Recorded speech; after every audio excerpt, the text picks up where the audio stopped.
बेले बेले विभिन्न कारणरू मनुष्यर इंद्रिय तथा अंग प्रत्यंग गुड़िकरे गठन किंबा कार्यगत भिन्नता परिलक्षित हुए।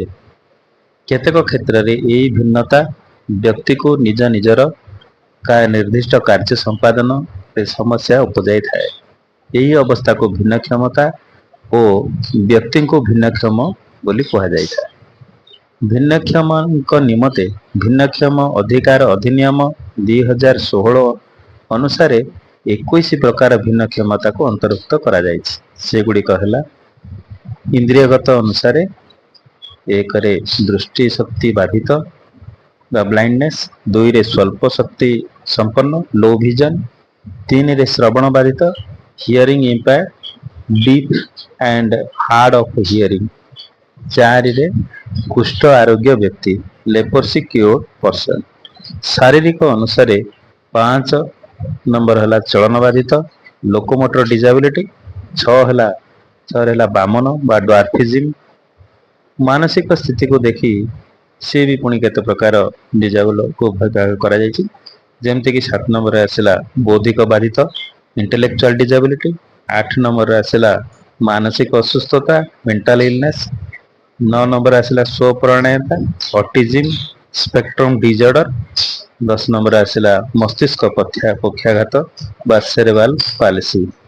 मांसपेशी और स्नायविक स्थिति को नहीं ठीक सेमती केतोटी प्रकार डिजाबिलिटी अच्छी। जेमती कि 11 नंबर आसूची मांसपेशी जनित रोग मस्कुलर डिस्ट्रोफी, 12 नंबर आसला उत्कट स्नायुगत अवस्था क्रोनिक न्यूरोलॉजिकल कंडीशन, 13 नंबर आसला बहुविध तंत्रिका आक्रांत बा मल्टीपल स्क्लेरोसिस।